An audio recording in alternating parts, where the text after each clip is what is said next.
Hello, and welcome to this session on how to do a DAO. Now, you're likely watching this video because you're part of some organization or group or collection of people who are coming together to accomplish something. Whether you're setting up local food systems, you're a co-op that's coming together to do things, your new paradigm village or retreat or organization, and you're trying to figure out how we make decisions and distribute value. Any group of humans that are coming together to coordinate can use these tools to do so. And what this is all about is giving you a basic blueprint of how to get started. So I've been helping organizations these last couple of weeks think about setting up their basic DAO. And I thought I've been seeing a shared pattern across all the organizations, similar questions. So I put this video together to answer all of those questions up front and give a blueprint that'll help organizations get started. Just a real quick thing before we get going. What is Hypha?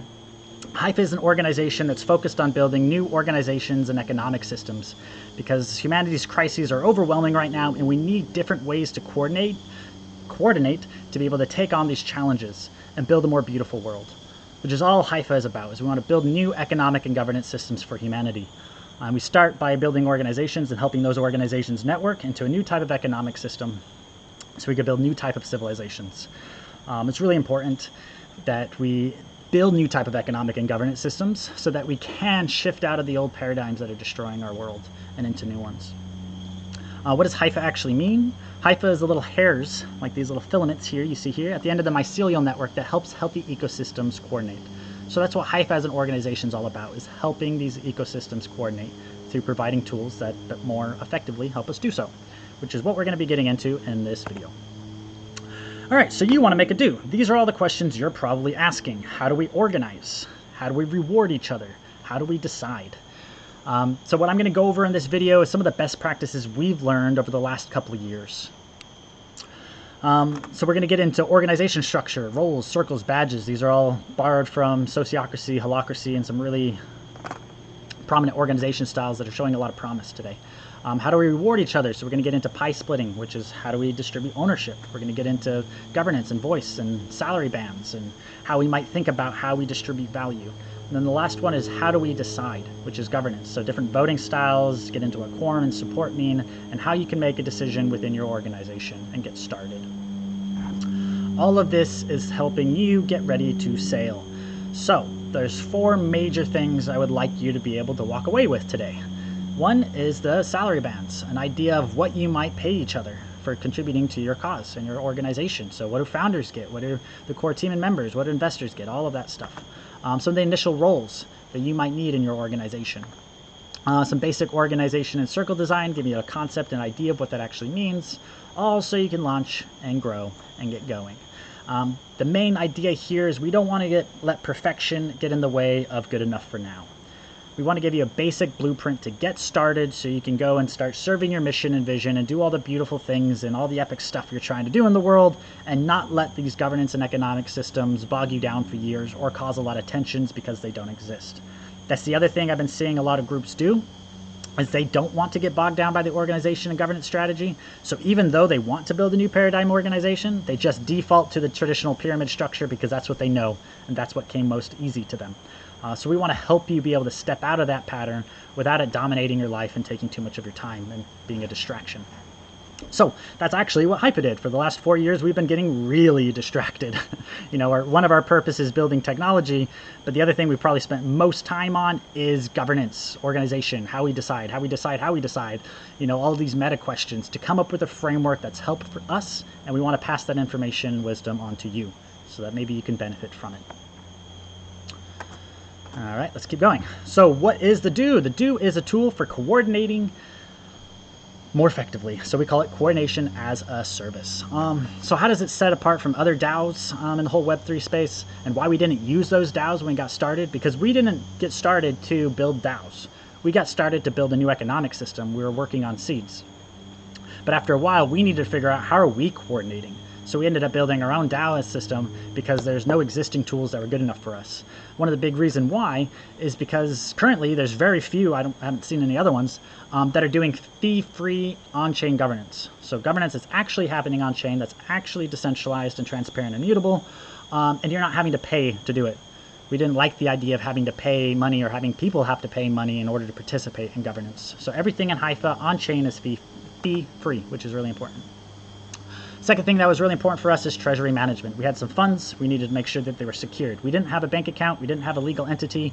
We weren't interested in setting any of those up, and we didn't want to give one person too much control by just giving them the keys. So we needed one way where the organization as a whole could decide how we're spending money and to be able to trust that. So that was the main thing, treasury management. As we got going, we built a whole diverse suite of compensation tools. So instead of just every person coming up and saying, hey, I did X, I would like to get paid Y, we brought in roles and assignments and quests and all these different ways that you can distribute value throughout your organization, which we'll get into a little bit later. How we've been focused on building Hypha and this whole DAO ecosystem is with building blocks. So we'll get into all these different things we call primitives, which are basic tools that each organization can then use to build their own type of organization system.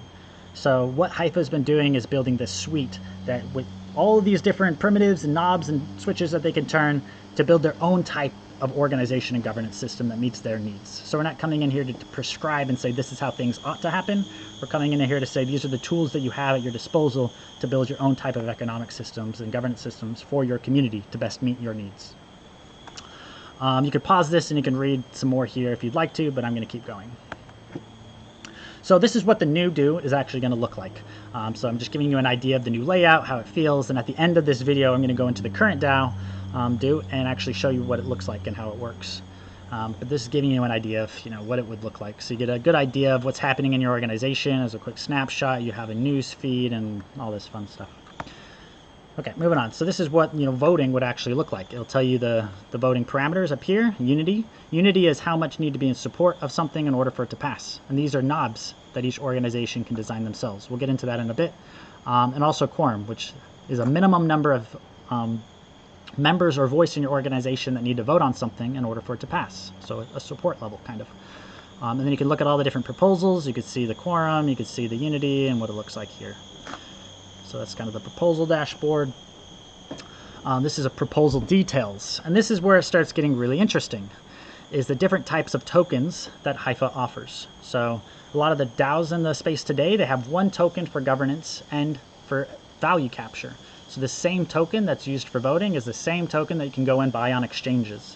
So essentially what we've designed here is said we want pure oligarchies, plutocracies, meaning governance by the wealthy. The more money you have, the more tokens you can acquire. The more tokens you have, the more voice you have, and you can use that to acquire more tokens. And it creates a feedback loop that tends to concentrate wealth. That wasn't working for us, so we needed to build a new platform where we can separate the voice token from the value utility, however you want to design the new token. We call it a contribution accounting token. So the one that is tradable, that does have value, that can be traded amongst people and sold on exchanges and all that stuff, is a separate token from the voice token, which cannot be traded and exchanged. Once you earn voice, it's locked into your account. You're the only one that has it. End of story. You can't give it away. So those are two different tokens you see here, one with H-Voice, the other one with Hypha tokens. The other one is our payment token. For a while we were using seeds until we ran out of seeds, and now we're using our own US dollar stablecoin, which has a claim to our treasury. And these are the basic tokens that every new DO is going to be able to offer. Their own fiat token stablecoin that's backed by their own treasury, their own utility, value capture, whatever you want to design and call it, token that represents your organization, and then your own voice token. Okay, so those are the three main tokens, and you see them being claimed down here with this proposal. I'll show you a little bit more in proposals at the end after you get a better idea of what I'm talking about. Then there's a bunch of different proposal categories that you get to have as your organization. So a lot of traditional DAOs where you come up and say, hey, I did X, I want to get paid Y. And if you're a regular contributor, you have to continually come back and keep saying what you did and how you've claimed it. And that was a lot of tedious work for us in the early stages. So we've built a whole bunch of different proposal categories to kind of solve that. So you have this one-time activity category, which you can come in and have a bridge, like you're between roles and you want to get paid. Expense, this is how you handle expenses when you're completely decentralized. So a member pays something for the organization, maybe buys a software that the organization needs, or buys plane tickets if that's needed, or whatever the organization needs to pay for, and then comes in here and asks for compensation for that expense. Quests. So quests are, I would like to do XYZ. Does the community want me to do that? And I would like to get paid ABC for it. And then the community as a whole is like, yes, we like that quest. We're going to pass it. but the pay doesn't happen yet. The pay happens after the person then goes and execute the quest. But the quest is a signaling proposal, so they don't put in a whole bunch of time to do something without knowing if the community actually wants it or is willing to pay them for it. So we design these quests. Anyway, we'll get into some more proposal types later. This is just to give you an idea that there's a lot of flexibility in this due structure of how you reward and compensate different actions and behaviors in your organization. Before we dive into a little bit more about how we can recommend structuring, we want to give you a little bit of our design philosophy.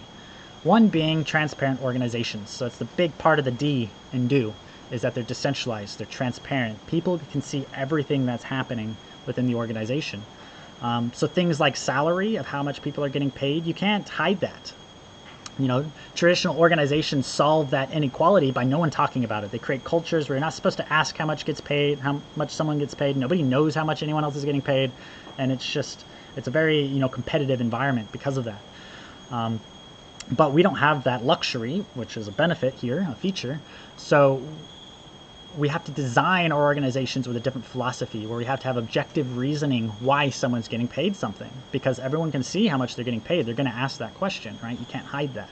So the answer can't be, oh, well, they're getting paid more than twice as much as you because they knew the right person or they were better at negotiating. That's not a good enough answer. So instead, we need objective frameworks of why someone's getting a salary raise, why they're getting paid more, right? So this is part of the design philosophy of how we're setting up these organizations. The other one is the open organization. As Hypha, we wanted to be a DAO, decentralized. People can come in, offer different value to the organization. So we wanted really flexible membership. Every organization can decide how flexible they want their membership to be. They can assign their own person to be able to onboard people. We'll get into that badge at the end. But for us, we wanted to align incentives for the intended outcome. So we wanted to use game theory to design the outcomes we wanted rather than command, force, and control. You know, traditional corporations are all about force and control. You know, we're going to pay you money and you're going to get paid as long as you're doing exactly what your boss is telling you to do. If you don't, you're going to get fired. So we're going to coerce you to doing that, and you risk losing your job if you don't. And since the job market is really pernicious, then we get people trapped into basically indentured servitude and slavery and blah, blah, blah. We all know the story. Instead, we wanted to align incentives where people are encouraged and incentivized and rewarded for doing the beneficial outcomes that the organization wants. So rather than trying to coerce people through punishment, we try to reward people through the right incentives and behaviors. So that's how open organizations and DAOs are really revolutionizing the world by being way better for humanity and way better for us by not using coercion as a coordinating force and instead using rewards and incentives. And if that's the case, then we need to completely up-level how we're doing self-organization. Because if we're saying we don't have a command control pyramid structure where we have bosses telling you what to do, instead people are going to have to figure out, how do I self-organize? How do I figure out what needs to get done? What can I do? We needed to create clear frameworks that gave people this autonomy and authority so they could be creative. So they could tap into what their passion is and empower them to be able to contribute to these new organizations. And this is a total paradigm shift that we're still only in the middle of the way through because people were used to being bossed around. And now we have to relearn a new strategy where we've got to come and decide and figure out and understand and kind of self-govern and self-author our own reality. And in order for that to not to be a chaotic mess that's just too confusing and nobody gets it, we needed to build structures and frameworks that supported that goal. So we needed to provide that clarity. And that's what we've done by borrowing from Sociocracy and Teal and some of these other frameworks to build into the Hypha DHO that you see here today. So that was some of the design philosophy that we brought to this table. Is the main theory is we want to give people the tools they need to thrive and then let them go about thriving. So transparency, everyone can see, role-based. This is another huge thing. The role is not the soul. We really want to separate out what we're compensating. We're compensating a role which has some behaviors attached to it. We'll get into that. So that role is adding value. That's getting value. That's what's getting paid, not the person filling that role. So we're coming in and saying that role is valuable. That role gets this much money, not this person is valuable. This person gets that much money. So we separate that out. And that's really important because that changes the layer of conversation where people aren't taking it personally. We're talking about roles, which are, we'll get into that a little bit more in a bit. That's it for the screen. You can pause it and read this if you want. Moving on. Cool. So now we're going to get into roles and circles. So what is a role? What is a circle? So both of them are defined by these characteristics. Both a role and a circle has a purpose, why it exists. What is it actually bringing to the organization, and how is it serving the organization's purpose, right? So this is the holonic fractaling nature. The organization as a whole has a purpose. It has a why it exists. And then every circle and role that's part of that organization reflects that organization's purpose to say, how is it helping serve that organization purpose, right? So why does that role or circle exist? Where it exists.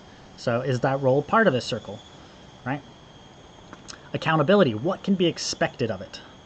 So this helps all the other members of the organization know what to expect from different members filling different roles, because they can come in and say, okay, I can expect this role to provide a quarterly report every quarter. That's part of my accountabilities. Okay, so I can expect that that's going to happen from you, okay? Domain, what does it exclusively control? Now, this is really, really important, because then as new people join the organization, they know who to talk to about certain things. For example, the website might be a domain that somebody controls. You want to make that explicit, because then if someone wants to make a change to the website, they know who to talk to get that change done. So this helps, encourage self-organization to actually happen by providing all of this clarity up front, okay? And then the last bit is the assignment. So the roles can exist, and you actually see here. So here's a role that exists, but there's nobody in it. So there's a difference between these people that you see filling a role and the roles themselves. This role has 2 people filling it, right?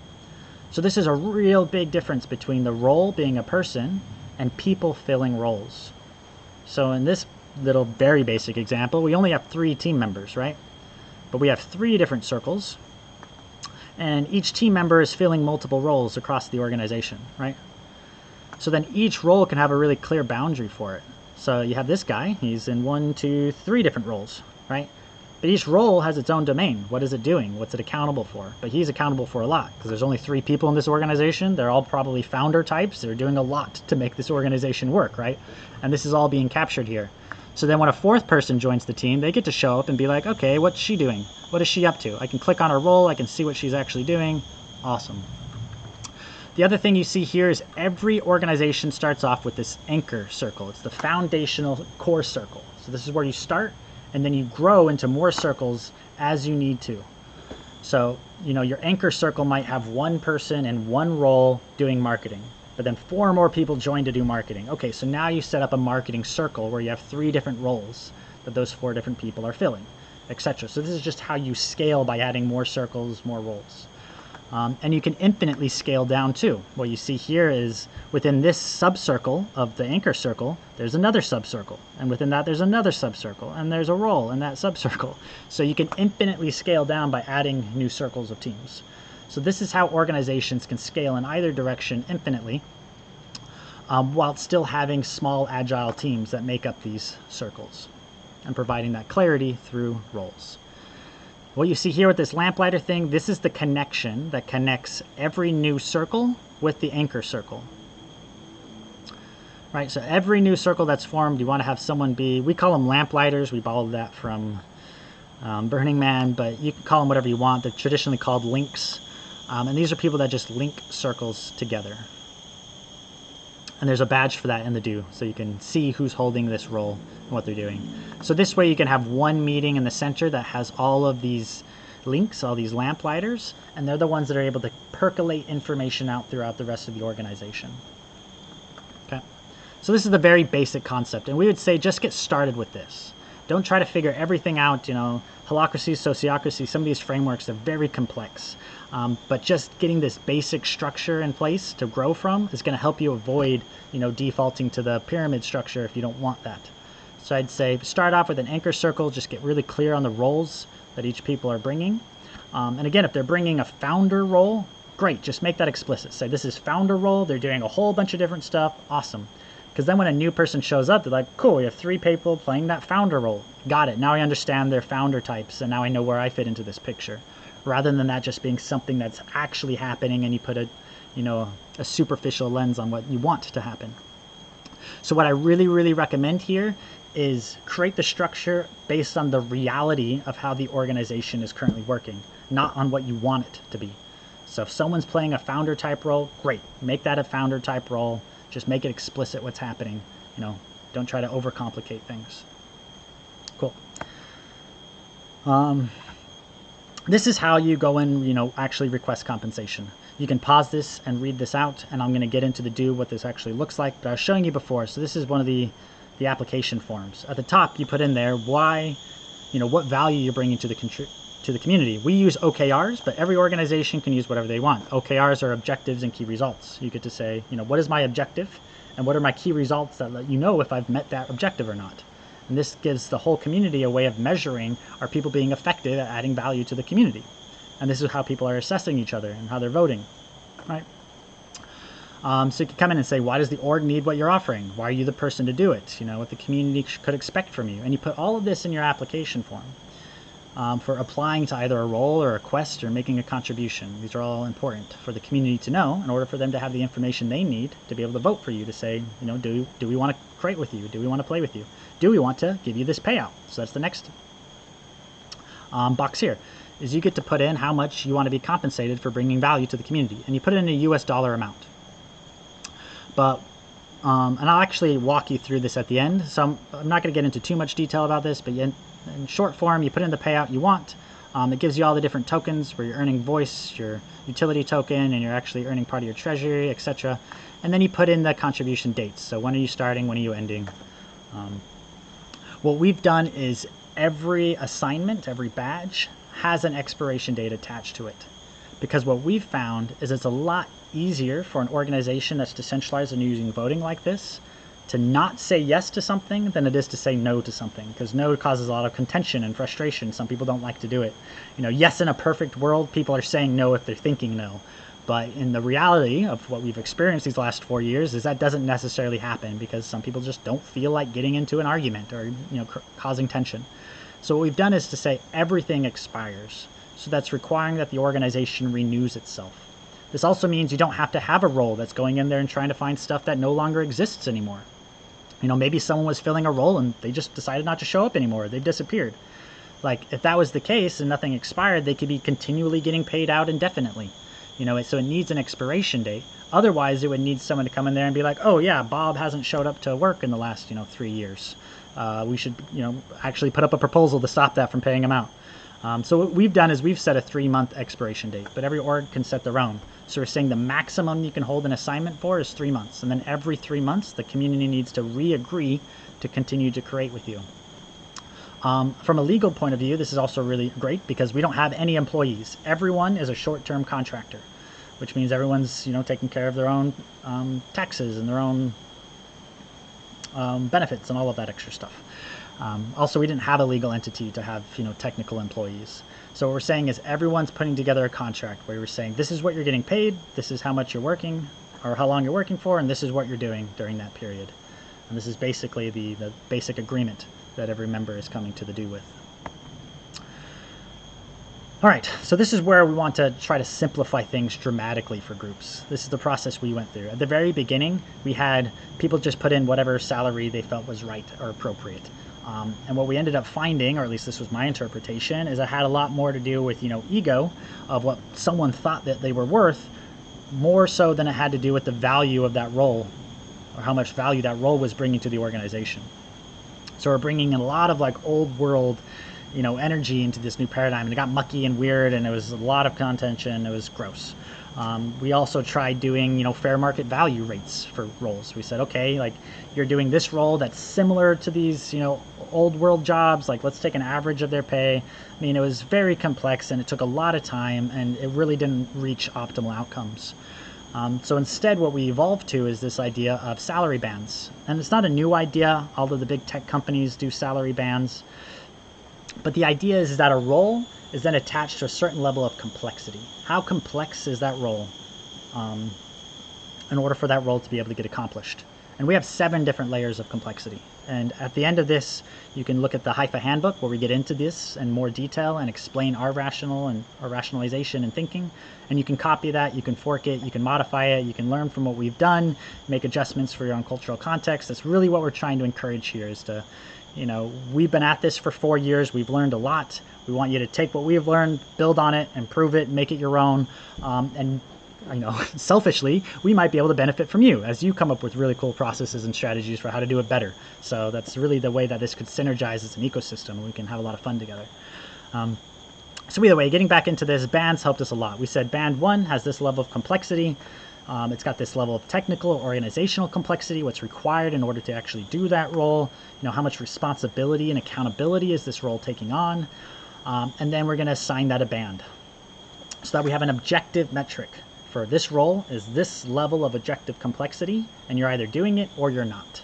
And that is really, really important for trying to figure out how we compensate people, is to get as objective as possible. It's not, we're never going to get there, but the closer we can get to objectivity versus subjectivity, the less, you know, drama and infighting and all of that nonsense we can avoid, because we can have a protocol that says this is why that person's getting compensated this way, and we have a clear reason why, and a clear path for them to, you know, move up or move down or whatever they want.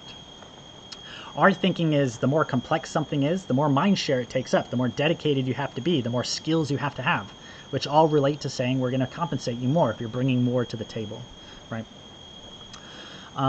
So anyway, you can dive into the handbook to get more into this, but we recommend every group start off with their own bands. If you're just getting started, you're a small group, you're all basically showing up the same way, start off with one band. Say, okay, we're one band, we're all going to pay ourselves, you know, 200,000 across the board, and just leave it at that. Awesome. And then you can add bands as you add more complexity. So don't try to overthink this to start off with. Just keep it simple, keep it most appropriate to your current reality, and go from there. Or the DO is flexible. You can add unique salaries if you want. You can do fair market value. You can put whatever salary for any role you want. But we just highly recommend using bands to try to simplify that, so that you can get back to doing what you want to do rather than, you know, keep talking about how to compensate each other. So once you've set up bands that give you your base salary, it's badges that you use to give bonuses. You can have a badge that every year you earn a yearly badge, and that gives you a 3% bonus in your salary. Awesome. So we want to give 3% bonuses every year. We can use a badge for that.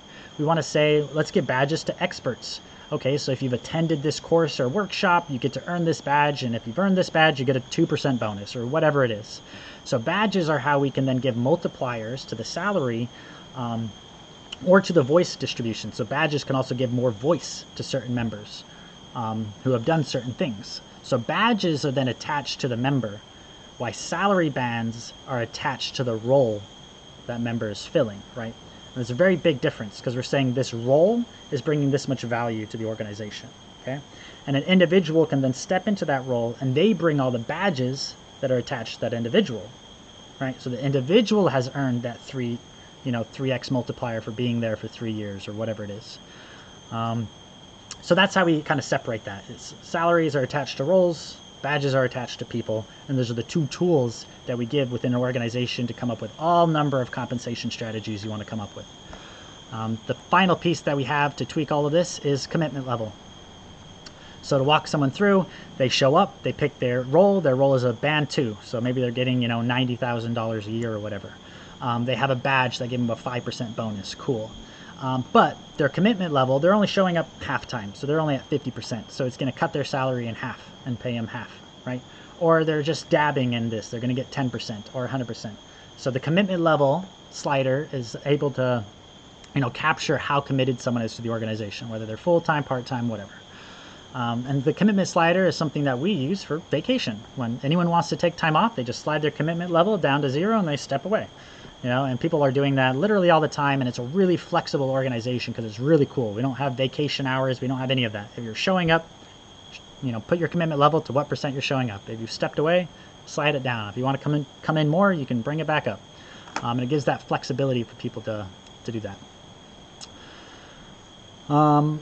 So just to give you an idea of the bands that we've used, so maybe you can learn from this, we chose 70,000 as our base. So we said band 1 is $70,000. Why? Because Harvard and Stanford and some other institutions did some research that showed that if you're making less than $70,000, then money is a barrier to happiness. If you're making more than $70,000, money has no impact on your happiness, right?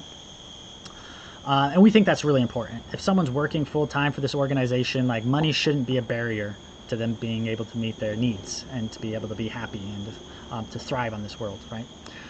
This also set us a base floor. We said we can't hire anyone if they're not bringing at least $70,000 worth of value. Otherwise, they're going to be losing value. So this helps us move more towards automation and being intelligent about what roles we actually need a human to fill.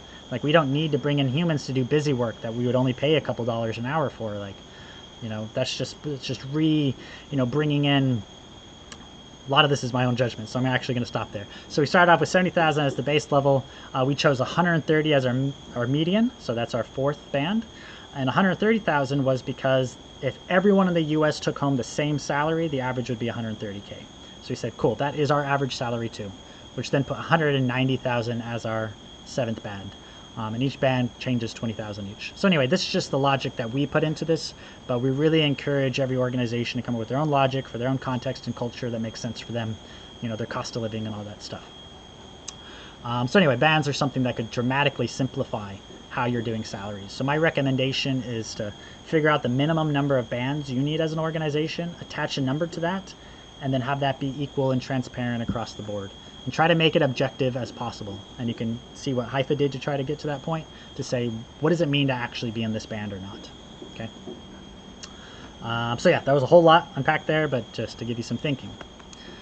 The next big thing that every new venture and institution and startup deals with is how to split the pie. So traditionally it starts off with a founder shows up, they own 100% of it. They're going to create an arbitrary amount of shares because you have to when you create your new entity. So, I'm going to create 1 million shares. I own 100% of them. Cool. My co-founder comes in. He negotiates really well. I want to give him 20%. He wants 30%. We negotiate back and forth. He's great at it, so he gets 30%. Okay, cool. Now I'm going to transfer 300,000 shares to him. This is the traditional story with pie splitting. Starts off, one person owns all of it, they distribute it out. The reason for this, I'm not trying to throw too much shade on that model, is because every time you issue new shares, you got to go through a whole bunch of legal paperwork. Got to bring in lawyers.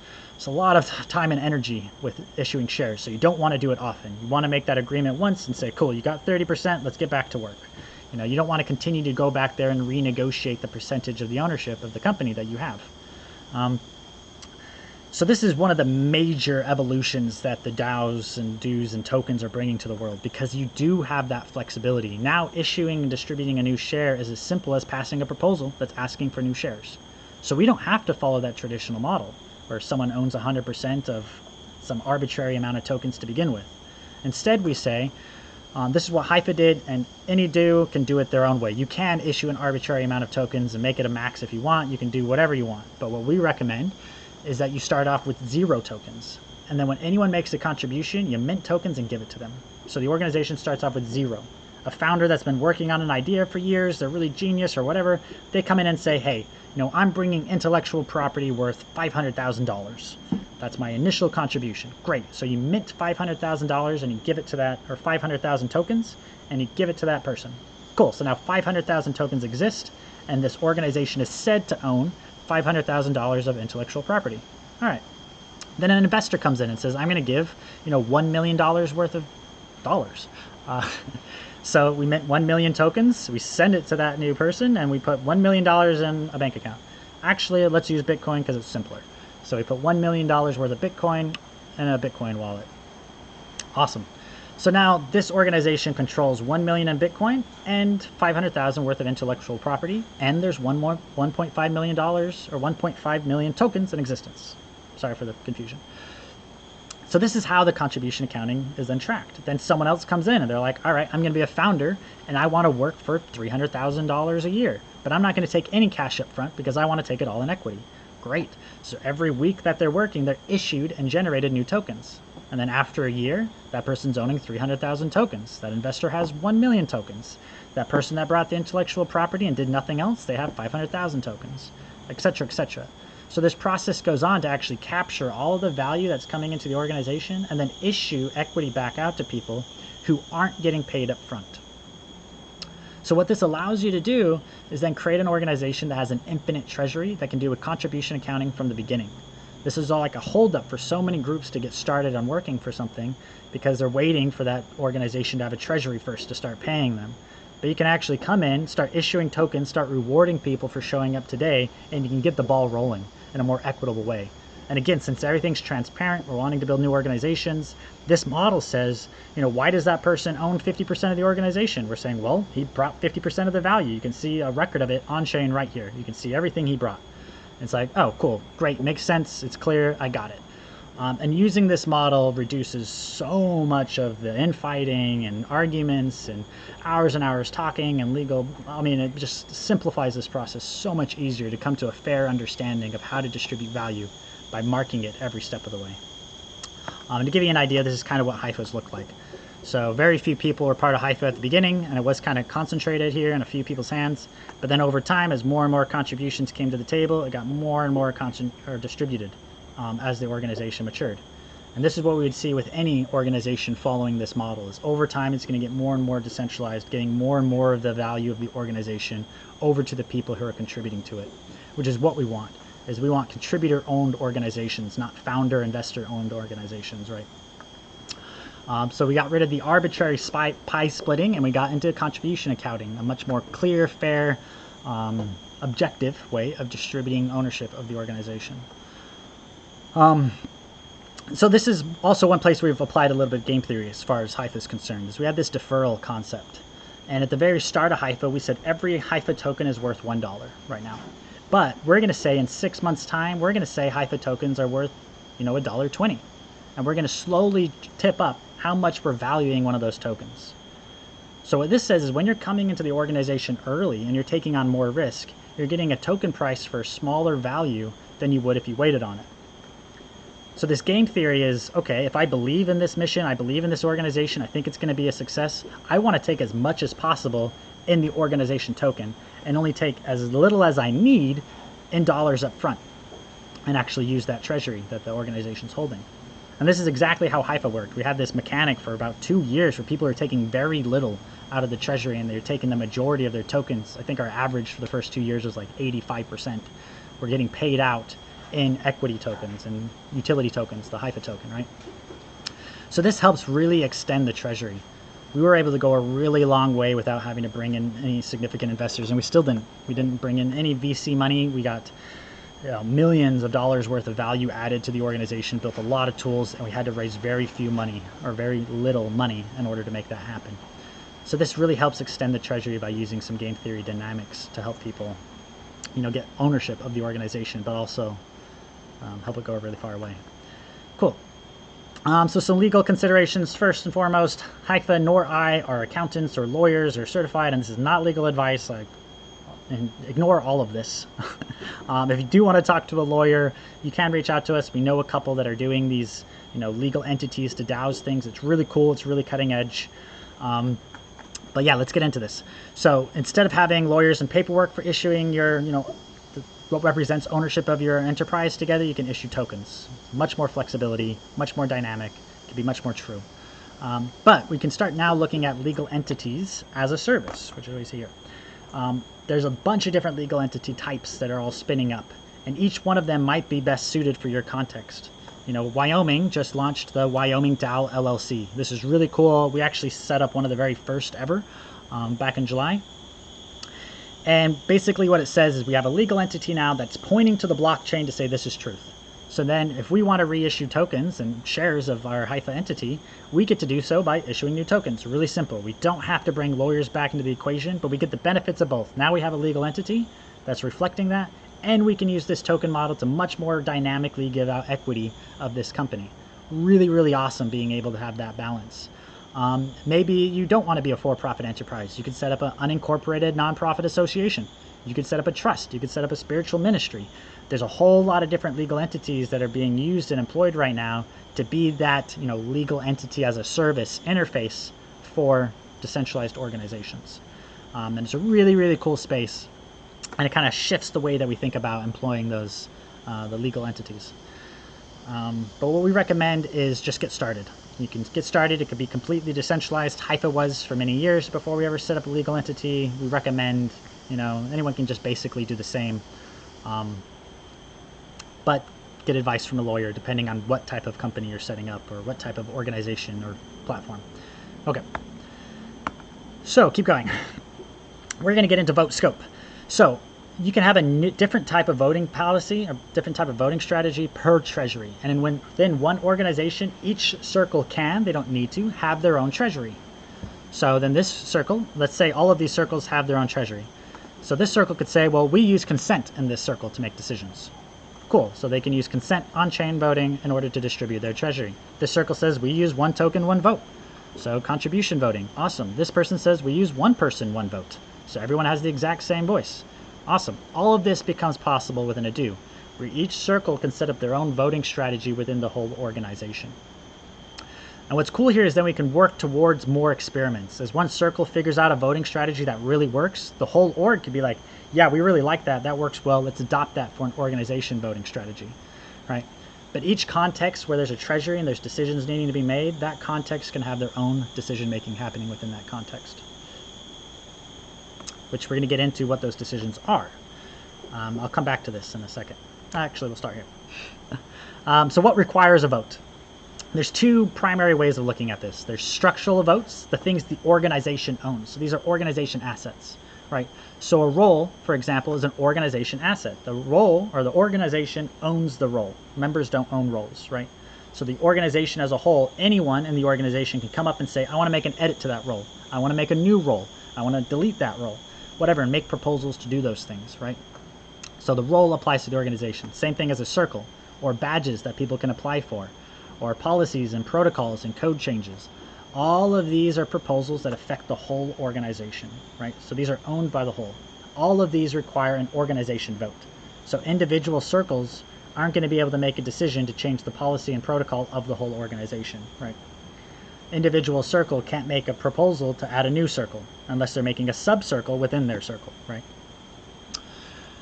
Cool, so there's one context, what the organization owns. Then there's what the members own. So members don't own roles, they own an assignment to a role.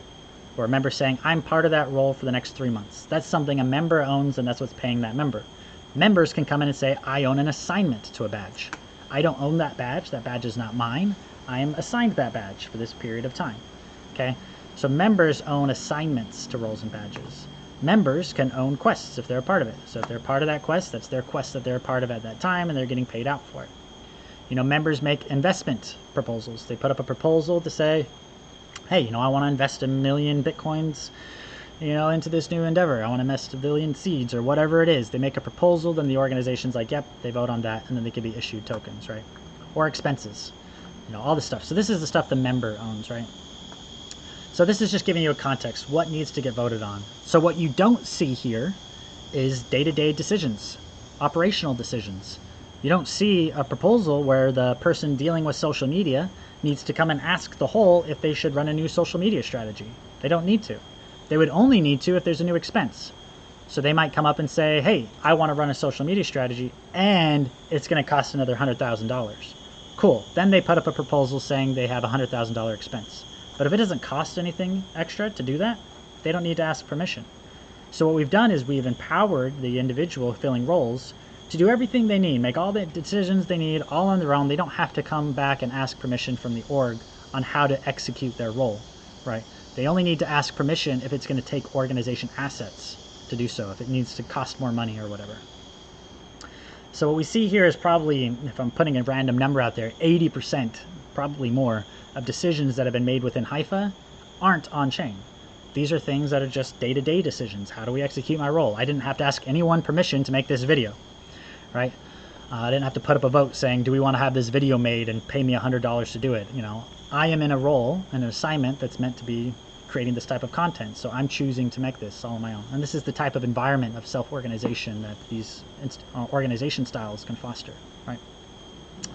Okay, so open governance. So I talked at the very beginning of this concept of governance primitives. So we wanted to build these basic tools that can allow for wide diversity of governance styles to all exist within the basic number of tool sets. So we've built 3 basic parameters that give rise to, I'm going to talk about 8 here, different governance styles.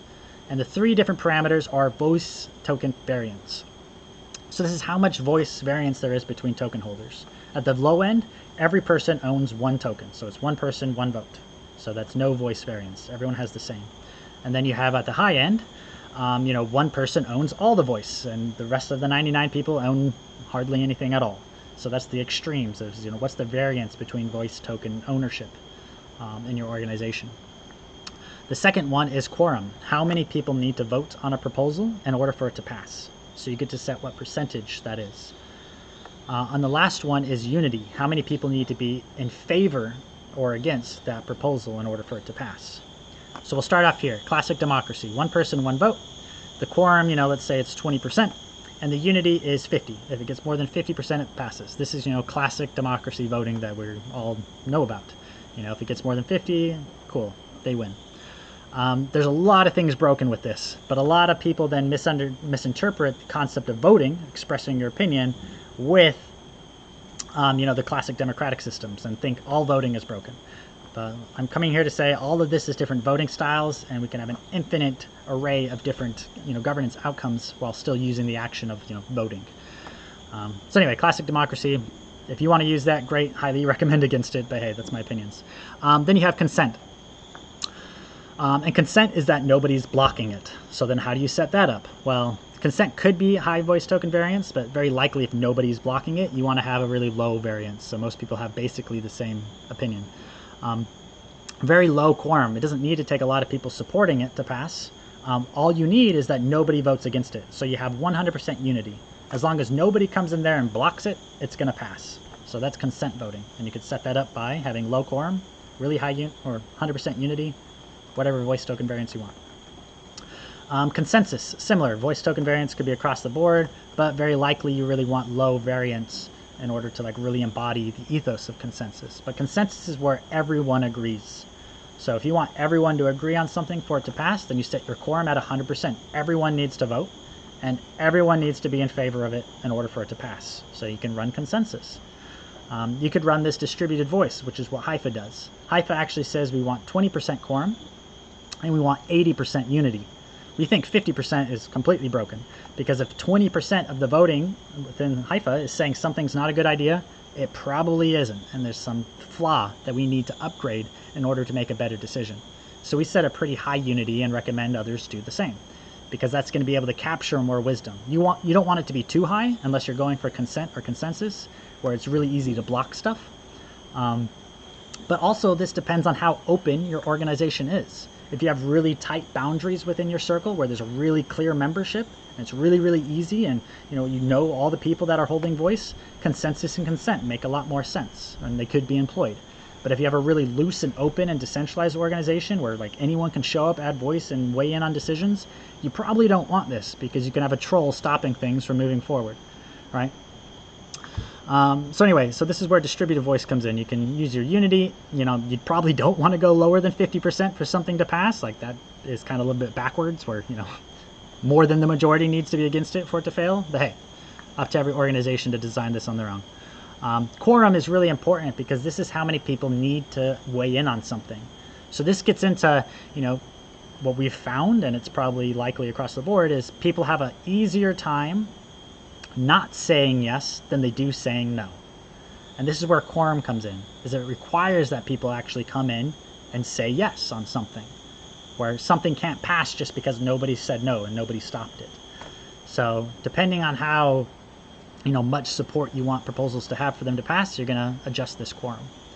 And the same thing with unity. The unity concept is how much of a signal that something is not a good idea do you want in order for something to fail. Too high and trolls can block stuff.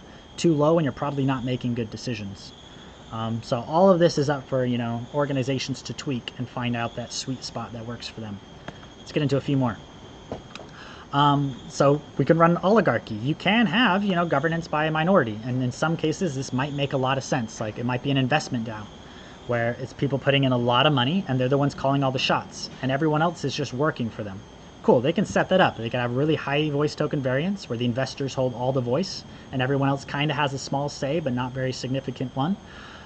It doesn't take very much quorum, because maybe the investors don't want everyone having to show up. If a couple investors think it's a good idea, great, let's pass it. But they're traditional, capitalists. They think traditionally, so they're just going to keep their unity at 50%, majority rule. Cool, you can have an oligarchy set up this way, and there's no judgment. Oligarchies aren't good or bad. Depends on the context, right? You can run a dictatorship. One person owns all the voice. It requires 100% quorum and unity to pass. Great. We can run a dictatorship under this. You can run an anarchy, where, voice token variance, everyone has the same voice, but requires no quorum at all and no unity. So you can't block anything. Anything goes, put up as much proposals as fast as you want. Anarchy, kind of a mess. You can run undiscovered, which is just the infinite array of ideas that have yet to be uncovered using these 3 different knobs. Here's kind of a joke one where, you can't necessarily block it by saying no, but it does require quorum. So this is like governance by the most interesting. It doesn't matter if people are voting against it or for it. It's like, that's irrelevant. What's relevant is that people are voting for it. So if something gets a lot of votes, it gets a high quorum, we're going to pass it. Voice token variance kind of all over the place. That could be something fun to play with. But anyway, there's an infinite variety of different governance strategies, and these are all the classic ones. And all the classic ones that we know about could all be run using the basic primitives that we have. Some other DAOs in voting is vote length. So the period that the vote is going for, so whether it's day, week, month, each organization sets their own. And the expiration, when things expire, so they have to come up and get voted on again. So whether you want things expiring monthly, seasonally, or yearly, you set that expiration date. And again, that expiration date is in there because it's easier not to say yes than it is to say no. But also, people might die. They might just disappear. Maybe they made an agreement, but they forgot. Whatever the case is, you want to make sure that you just don't have someone getting paid for 1 year when they're not part of the organization anymore. So you want to set those expirations to, meet your organization context. Okay, so here's some suggestions on some basic organization patterns to get going. So we are a decentralized human organization, and we have a different meeting type for each one of those elements. So when we're talking about our decentralized governance system, that's a separate meeting. This is, what roles should we have? What policies should we change? What should our, quorum and unity and all those different dials I was talking about? Like all of those decisions is a separate container where we're talking about the meta strategy, how we're making decisions. How do we decide how we decide? That type of stuff. So there's separate blocks for that. The second one is the human, and it sits right in the center because it's the glue that holds everything together. So the human meetings are about getting to understand each other, building tribe, having fun, group coherence. Like this is so important that groups, they want this, but they don't set an intentional space for it. So here's an invitation for all groups to get really intentional and say, nope, we have these human connection sessions. So this is where we build solidarity and cohesion and really get to understand each other. The last one is what we're all most familiar with. It's the operational meetings, coming together, getting stuff done. And it's really important to have these different containers because if there's governance stuff that's alive, people don't like how the voting's going, and there's not a clear container for this to take place, then it's going to come up in the operational gatherings. And that's going to frustrate people because people that are there to get stuff done and talk about action and move forward, they're going to be annoyed that they're now talking about, how do we decide how we decide. They don't want to participate in that. And this is what we've uncovered. So this is why it's really important to make sure you're having separate containers for these conversations to exist and take place. And then again, you could pause this so you could read about some best practices here if you'd like. Okay, who is Hypha? So this is a snapshot of some of our core team, what we've been up to. But there's actually over 100 different members that have earned Hypha in some capacity. So we've been pretty decentralized on that front, but this is most of the core team. But also we're a DAO, and things are very flexible. So some of these people don't exist anymore. And this is kind of what we would like to, or aren't participating in Hypha anymore. And this is likely going to be true for a lot of different DAOs that are getting set up, where they have a pretty fluid membership. And this is actually really, really cool. And we'd like to see a whole ecosystem of organizations this way, where people are flowing in one organization and into another, and they're flowing from different circles through different organizations. We start looking and acting like a whole ecosystem of organizations with a shared common purpose to create whatever it is we're out there creating. In our case, it's a regenerative economic system and a new organization governance systems for different types of civilizations that could best serve us and humanity on our planet, which is what I'm going to get into right here with the Hypha token. So what's our skin in this game? Ours meaning Hypha. How does our token work? And this is some understanding and idea of potentially how you might want to set up your token to operate. There's the very classic equity-like token way where we say, if you own this token, you get a share of profits. Like, fine. If you're doing that, though, you likely need to set up a legal entity and have it attached to that. But again, consult a lawyer. What we have is a utility token, which grants you access, right? So everything Hypha is building is open source. You can take all our code, you can spin it up yourself, and you can run your own container with your own organization. But if you want to be part of the Hypha ecosystem of organizations that are all connected with each other, which kind of looks like this, where you might have on the slider here, all the different organizations that you're a part of, all in one UI where it's really easy and flexible to communicate and cross-coordinate and work together as a whole. If you want to be part of that, then you need to acquire Hypha token and stake it. And what this does is it means every organization is now co-invested into the success of the whole ecosystem. You're all benefiting from these Hypha tools. You want us to keep building awesome new tools, and how you keep financing us to do that is by more and more organizations joining the ecosystem, buying and locking Hypha out of circulation. And the more Hypha that's bought and locked out, the less Hypha there is, the more valuable it is, etc. So this is how Hypha kind of operates, and what brings value to the Hypha token is that every new organization wanting to join the Hypha ecosystem needs to take Hypha and lock it. But then we've moved beyond like saying, okay, if you want to join Hypha, you got to pay us $100 each month. Instead, we say you need to be a co-investor in this whole ecosystem. But now if the Hypha token goes up, well, you own Hypha too. The value you're holding goes up with it. And if at any point you're not happy with the ecosystem, it's not bringing you value anymore, you can take your Hypha tokens and sell. So now you have an asset that's appreciating in value as the whole ecosystem grows and thrives. So this is what aligns all of our incentives together to create a cooperative economic system where we're operating as one whole unit. And this is really, really cool. But the main idea here is that you can create different types of tokens that represent anything from access to your organization and services. Maybe it's a required payment token that you need to have this token in order to pay for certain services. Maybe it's a staking token like you have here, where members have to come and stake this token in order to get membership or access to the organization or whatever. There's a really infinite number of ways you can design your token for your organization. But the main use case is contribution accounting. This helps account for all the different ways people are contributing. And then the game as an organization becomes, how do we make this token valuable? And this is what the group is actually coming together to do, is bring value to this token. Hypha also works as like an index token. So as Hypha is helping other organizations get set up, we encourage them to airdrop tokens onto all the current Hypha holders and stakers. So every new organization that joins the Hypha ecosystem, a share of this organization gets given to all the existing organizations in the ecosystem. And this is one of the ways we create a cooperative economy again, where everyone's co-invested in each other's success. So now we have that incentive and extrinsic reward and an intrinsic one because we like each other and we want to create together. But we have that extrinsic motivation to work with other organizations in the ecosystem, to buy from each other. The last one is paying for certain services. So most of Hypha is going to be this freemium model where most stuff to use is free. It's that stake and you're going to get access to it. But specialty contracts, or if you're using way more bandwidth than what you're typically allotted, or consulting fees for Hypha and all this other stuff, you use the Hypha token to pay for it and then you burn that token. So anyway, so this is some model that Hypha's employed. So there's some ideas that you can take from here, like a staking token. You might design a burning token where people have to acquire it and burn it to pay for certain services.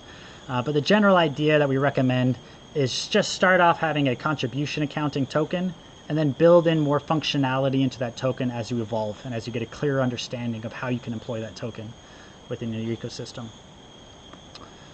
Let's keep going here. Cool. So what are we doing from Hypha? Like when you're not buying a product from a company. Hypha is not a company. We're a movement. We're a decentralized organization building open source tools. We're purpose driven to build new economic systems and organization structure for humanity.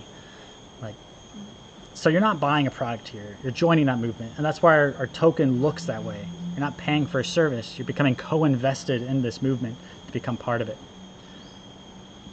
So as other organizations are joining, as you're bringing more value to the ecosystem, Hypha then becomes co-owned by all the organizations that are a part of it. And then we're just sitting here continuing to build governance and organization and economic tools that best serve all the organizations that are part of our movement. So as you come in here and there's different ways that you want to make decisions or there's different ways you want to organize, great, let us know, let Hypha know. You can add it to our roadmap and we can start building those things together. And most importantly, we can create a new story for what civilization could look like, a new story for humanity. And have a lot of fun doing it. Cool. So as a recap, what do you need to set sail? You need to set those salary bands. What do time contributors get? Are investors getting a bonus? What we really highly recommend is start it off at the very beginning to say each token is worth $1 or €1 or whatever you're used to accounting in.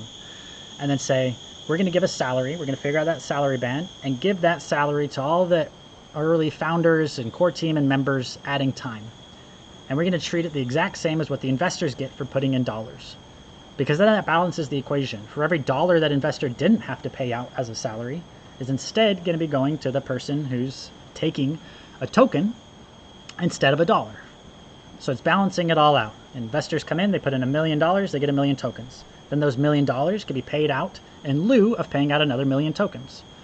Or you're able to use that $1 million to subsidize paying out $5 million worth of actual contributions, which is what this system actually sets up, which is pretty cool. Second, you're going to need your initial roles. Start off small here and also reflect the reality that exists today. Don't create a whole bunch of roles of what you want necessarily. That can get really complex really fast. But instead, create the roles that are currently existing from people who are currently part of your organization. Have that reflect explicitly what they're doing. Because that's the real important part of like doing roles. It's just to make explicit what was maybe hidden or implicit. And just say, this is exactly what's happening, put it into a role, and get started that way. Then start a very basic org and circle design. Start with one anchor circle. If you're a group of 5 people, all you need is an anchor circle. You know, define the roles that are part of that, and then get going. You know, don't try to create a whole bunch of different circles and stuff if you're only 5 people. So try to keep it as small and as nimble as possible. And then launch and grow from there. You know, don't let perfection get in the way of good enough again. So don't try to overcomplicate things here. This basic structure is good enough to kind of get going.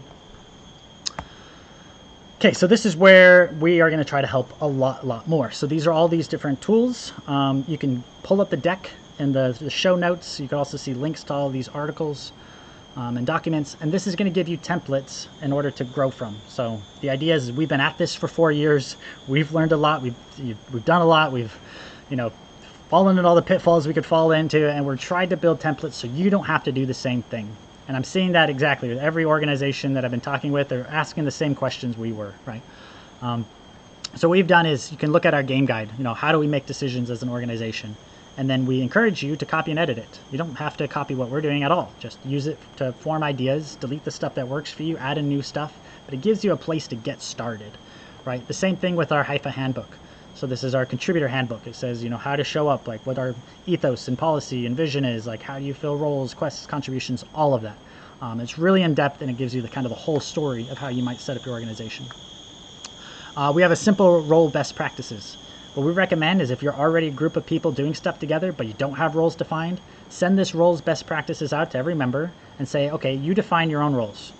And start it off that way. So each person can reflect and say, okay, I'm working in this area and this area and this area, so I'm actually doing 3 different roles, and then they can create their initial roles to be part of the organization. It's a really great way to get started.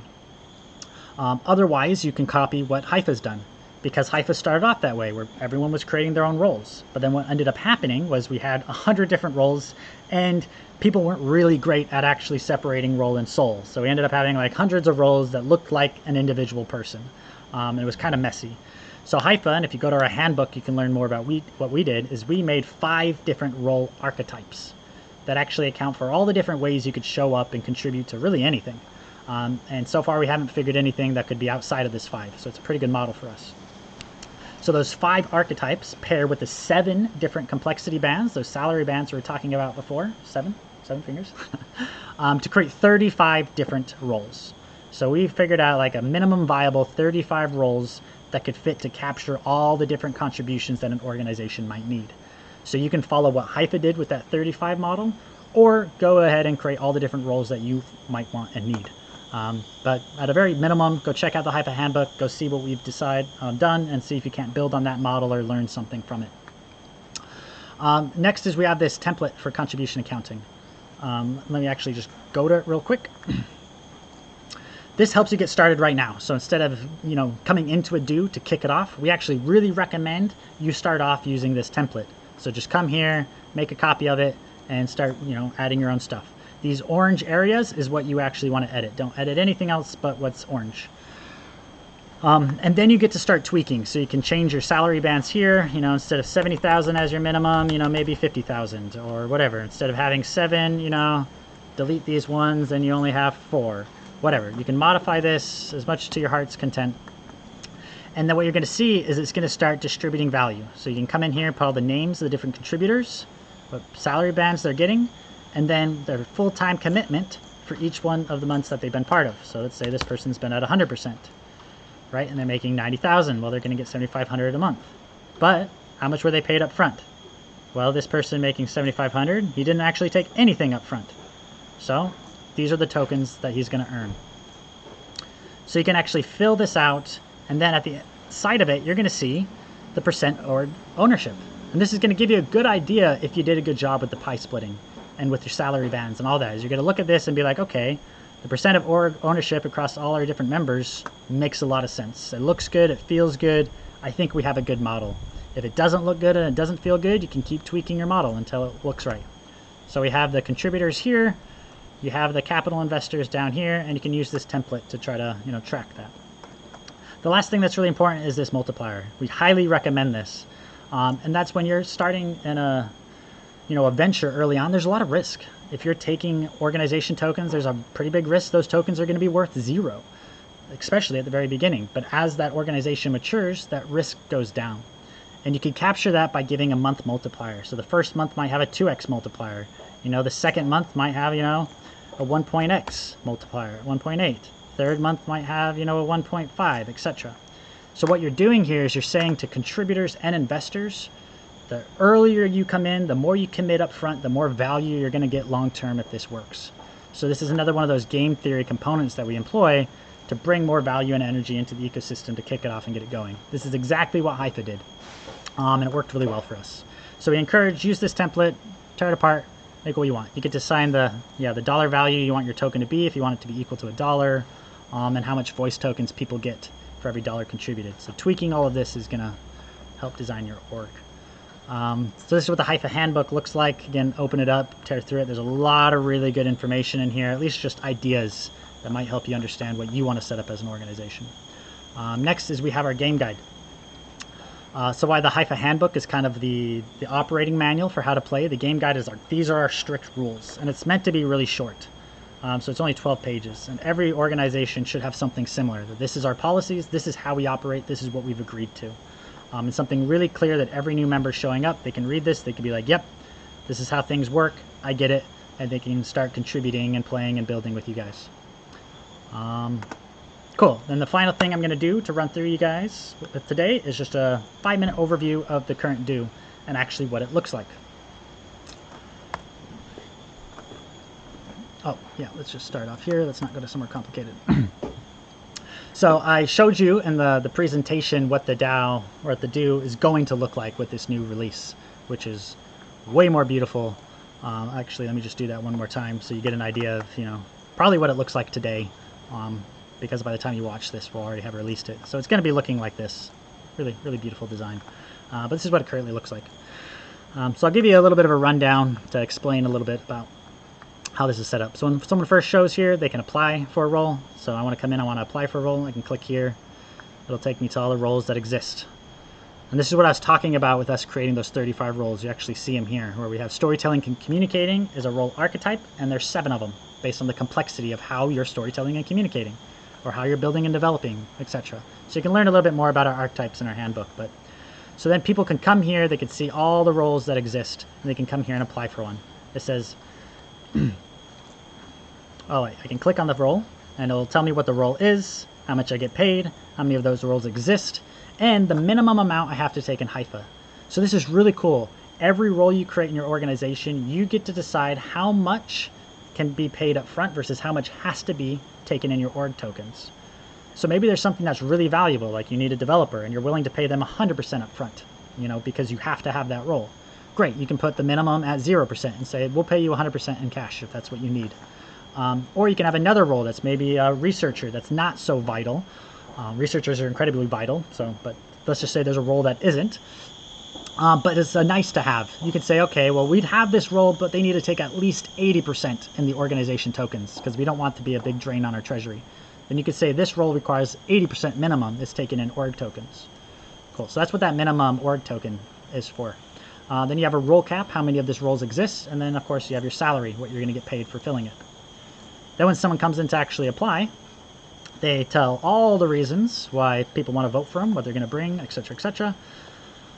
Then they say how much they're committed. So we're talking about that before. Are you full-time? 100%. Are you really partial time? 10%. And what you see is the salary automatically adjusts as you're playing with that commitments, right? So let's say I'm 100% committed. Then I get to say how much I'm going to take upfront versus deferred. In this case, this role requires I take 30% deferred, so I'm going to put, you know what, but I really believe in this organization, so I'm going to take 80% deferred. So you actually see what happened here.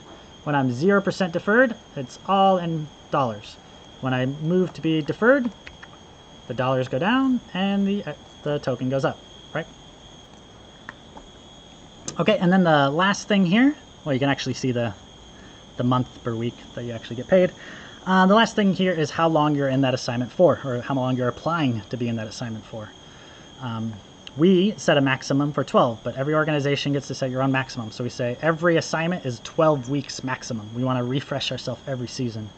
But maybe you're a really mature organization, you don't want that much turnover, you might say, you know, you're 54 or every year or whatever. So as an organization, you get to decide that. But anyway, you say what phase you're starting on, the number of periods you're applying for, and you put in your dates. Cool. So that's what roles and assignments look like. If you come in here and you don't see a role that you want, it doesn't fit to you, but you think value could be added to the organization in a way that they don't understand, this is where the DAO, the D in DAO comes in. Because I can come over to here and I can propose a new role. Right now there's no role proposals up. If there were, you'd be able to see them. But I could come in here and I can create a new role and say, hey, this is my new role. And this is how every do starts. It starts with a blank canvas to say there are no roles that exist and every new role needs to be created and then voted in. Then once that role is voted in and approved by the community, it's going to be over here by agreements. After it's been made as an agreement, it's going to exist as a role that is then available. And Hypha's already gone through the work of making all of its roles. You probably won't need to make any new role for a long time coming. The second part of doing that is then badges. So the same thing. Every organization starts off with no badges. You come here and you want to create your badge. Let me show you some of our badges. So we've already made these agreements to create these badges. And a badge, when you open it up, it gives you certain benefits. So holding this badge gives you a 2.5% bonus in your voice that you earn when you're filling your roles. Because if you're a facilitator, you're helping groups organize, we think you're adding more wisdom and and experience to the organization, so we're going to give you more voice. We want you to be able to have more voice in this organization. But we're not going to give you a bonus in your dollars or Hypha tokens. We're just going to give you a bonus here. But the inverse could work. You can have an apprentice badge, for example, and you can give out this badge to folks who are, you know, they're just getting started. They want to learn, and maybe they earn, you know, half the equity up front or half the dollars up front for, you know, being in that apprentice role. We don't have anything like that. All of ours are multipliers at this moment. So anyway, this is kind of what badges look like. And then I can apply for a badge by putting in, you know, how long I want to apply for it down below. Badges do other things like give you rights. So I need to be holding the enroller badge if I'm going to be able to come here and let new members into the organization. So only people holding the enroller badge gets to come. Wow, so a lot of members here. I think the enrollers aren't doing their job. That's me. Need to kind of get onto that. So anyway, every organization gets to decide who's holding the enroller badge. And they have the ability to then let new people into the organization or not. Let's go back to badges. And then the final one that's a really big one is the treasurer badge. And these are the people who have the control over off-chain treasury assets. So, for example, Hypha, we hold some of our treasury in things like Bitcoin and Ethereum and EOS and things that don't exist on our blockchain.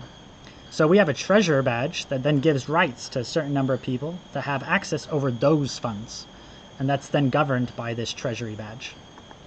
So you need to hold this badge in order to then be able to sign the multi-sig to send Bitcoin and stuff. What else do we want to go over here?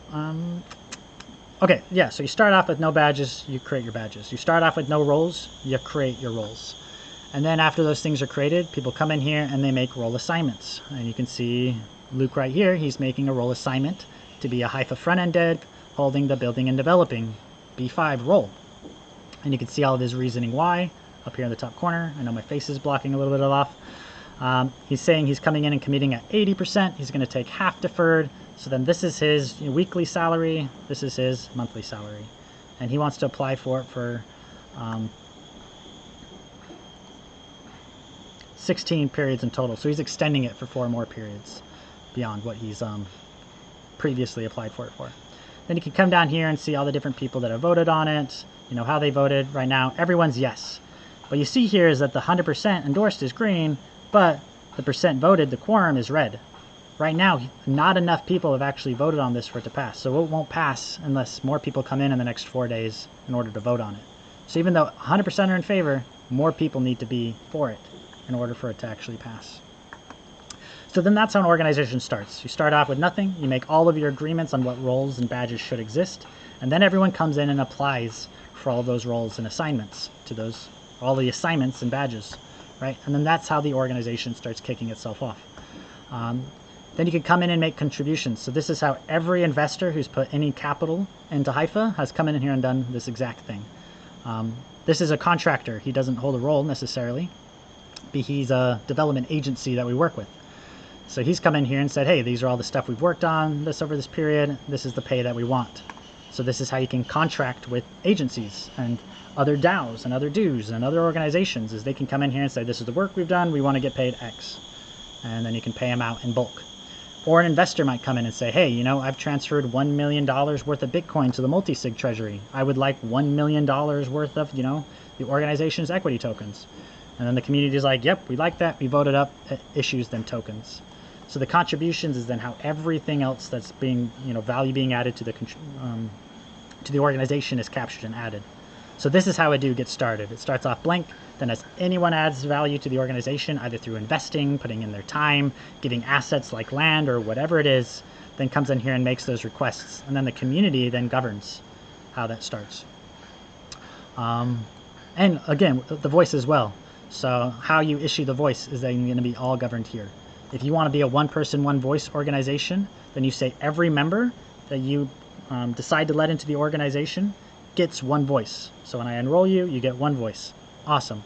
And then what you have is that then no contributions or role assignments or anything else pay out voice. So then everything is 0.